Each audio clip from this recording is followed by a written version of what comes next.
So imagine this. You've been saving quietly, consistently, maybe painfully. You've cut back on outings. You've said no to a few things you actually wanted, and somehow, you've managed to stack 1 million naira. It's sitting in your account right now, and instead of feeling proud, you feel anxious. Because somewhere in the back of your mind, you already know what's happening. Inflation is eating it. Not dramatically, not all at once, but slowly, like a quiet fire. Every single day that money sits doing nothing, it's worth a little less than it was the day before. And you know this. That's the part that hurts. So you start asking around. You Google things, you watch videos, and suddenly you're drowning in advice. Dollar accounts, crypto, real estate, stocks, treasury bills, mutual funds. Everyone has an opinion, and half of them are contradicting each other. That's exactly what this video is about. Not to overwhelm you with options, but to actually sit with you and think it through. Slowly, clearly, honestly, so that by the time this video ends, you know what to do with that million naira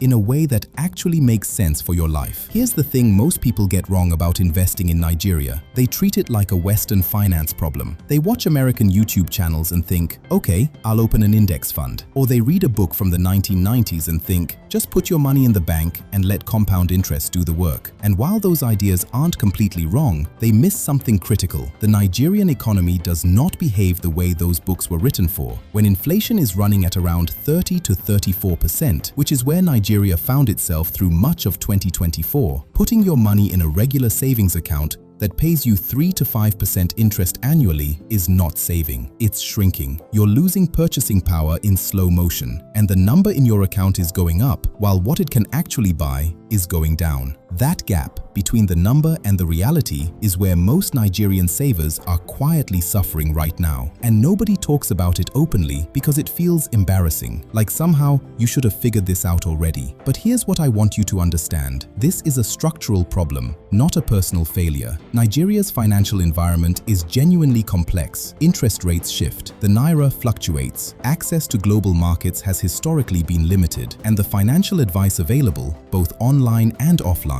is often either too basic or too technical to be useful. So if you've been confused, that confusion is completely rational. The system is confusing. What you need isn't motivation, you need a map. And that's what I want to give you. Let's start with one foundational idea that will reframe everything else. The goal of investing in a high inflation environment is not just to grow your money. The first goal is to protect it, then grow it. Think of it in layers. At the base, you want stability and protection. In the middle, you want some growth that at least keeps pace with inflation. And at the top, if you have the risk tolerance, you want assets that can genuinely outperform inflation over time. Now let's talk about what that actually looks like with 1 million naira today. The first layer is your emergency fund. Before you invest a single kobo, I want you to ask yourself honestly, do you have 3 to 6 months of living expenses sitting somewhere liquid, meaning money you can access immediately if something goes wrong? If the answer is no, then a portion of that 1 million naira needs to go there first. Not because it's exciting, it isn't, but because investing without a financial cushion is like driving without a seatbelt. You might be fine, but if something unexpected happens, you have no protection. Now, assuming your emergency fund is sorted, let's talk about where that money can go. Treasury bills and fixed income instruments. This is often the first place sophisticated Nigerian investors look, and for good reason. Nigerian treasury bills, T-bills, and federal government bonds have been offering some of the highest returns we've seen in years. Through much of 2024 into 2025, T-bill rates climbed into ranges that were genuinely competitive with inflation. We're talking about instruments where you can park 500,000 naira and earn returns that at least partially offset what inflation is doing to your purchasing power. What makes T-bills attractive is that they're government-backed, which means default risk is extremely low. They're also relatively liquid. You can get your money back when the bill matures, usually in 91, 182, or 364 days. They're not glamorous, but they are dependable in a way that most investments in Nigeria genuinely aren't. The main thing to understand is that real returns, meaning the return after you subtract inflation,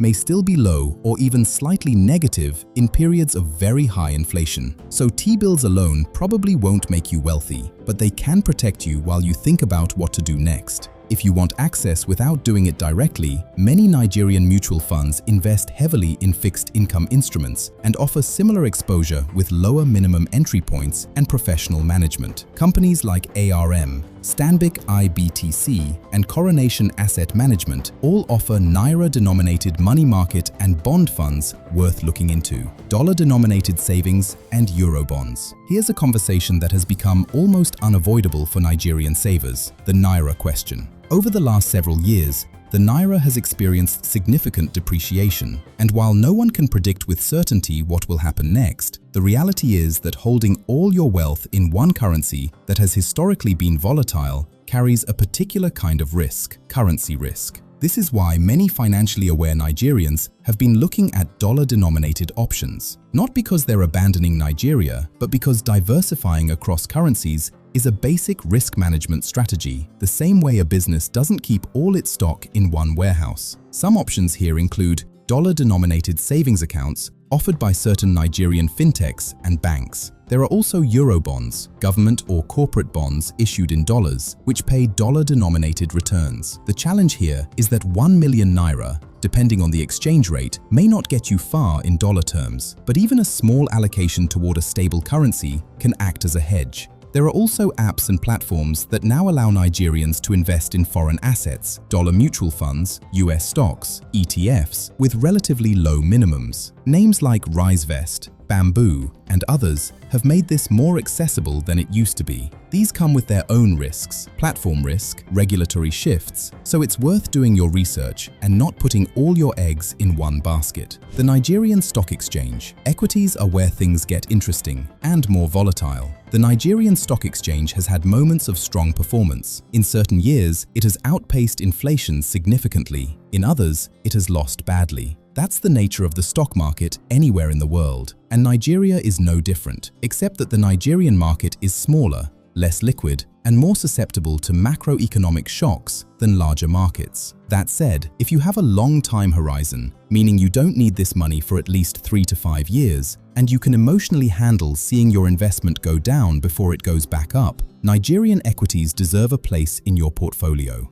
The key is diversification. Not just owning one stock, but spreading across sectors: banking, consumer goods, industrial goods, telecoms, and ideally doing this through a regulated broker or a stock-focused mutual fund rather than speculating on hot tips. Real estate and real estate investment trusts. Now, real estate is often the first thing Nigerians think about when they think about investment, and there's a reason for that. Land in Nigeria has historically held value. Property in Lagos, Abuja, and major commercial cities has appreciated over time and provides both a store of value and potential rental income. The challenge with 1 million Naira is simply access. Meaningful direct real estate investment in Nigeria typically requires far more capital than 1 million Naira today. You're not buying land in Lekki or Wuse 2 with that, but this is where real estate investment trusts, REITs, become interesting. A REIT lets you invest in real estate-backed assets on the stock exchange without needing to buy a physical property. You get exposure to the property market with much lower capital requirements, and your investment is liquid in a way physical property never is. UPDC REIT and AIICO REIT are among the options listed on the NGX worth researching.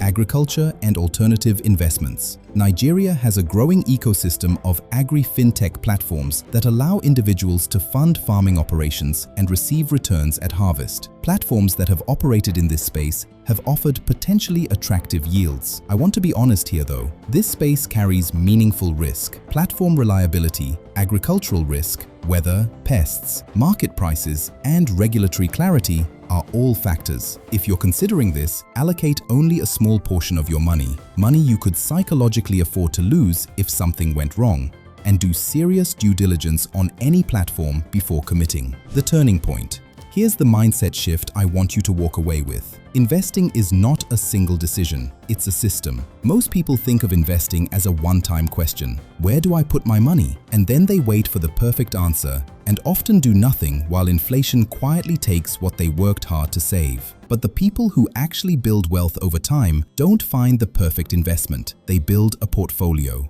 They spread their money across a few different things based on what they need each portion to do. Some money is there for safety, some for steady returns, some for growth over the long term, and they revisit it, they adjust. They don't panic when one thing dips because they're not all in on one thing. For 1 million naira specifically, the psychology that often gets people stuck is the feeling that 1 million is both a lot and not enough at the same time. It feels too significant to risk and too small to do anything meaningful. That tension can cause paralysis. But 1 million naira invested thoughtfully today, even conservatively, is better than 1 million naira sitting in a savings account losing value for the next 12 months. The goal right now isn't to double your money in a year. The goal is to not lose it and to begin building the habit and the knowledge of being someone who invests. That habit over time is worth more than any single investment choice you make today. Let's make this concrete. If you had 1 million naira today, here's one way to think about how to structure it.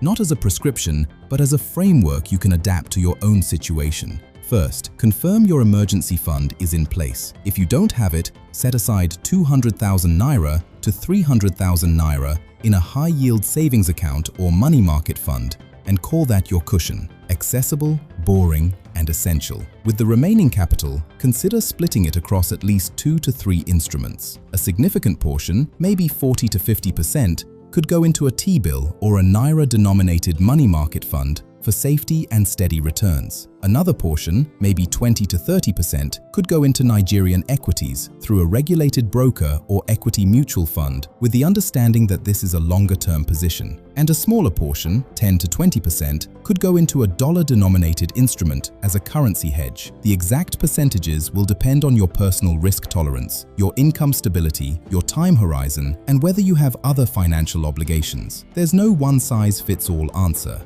But the principle is the same. Don't put it all in one place, don't leave it all in cash, and make sure you understand what you own and why. One more thing. Be genuinely careful about platforms promising unusually high guaranteed returns. Nigeria has unfortunately seen its share of investment fraud, and the format tends to be consistent. Promises of returns that sound too good to be true, pressure to invite others, urgency. If something feels off, trust that feeling. Stick to licensed, regulated institutions where possible, and verify any platform on the SEC Nigeria website before putting your money in. I want to end with something I think is easy to forget when you're deep in spreadsheets and options and percentages. Money and the decisions you make around it are deeply personal. They're tied to your sense of security, your sense of self, your relationship with uncertainty. And in Nigeria specifically, where economic conditions can shift in ways that feel completely outside your control, there's a very human temptation to either hold on too tight or give up entirely. Neither extreme serves you.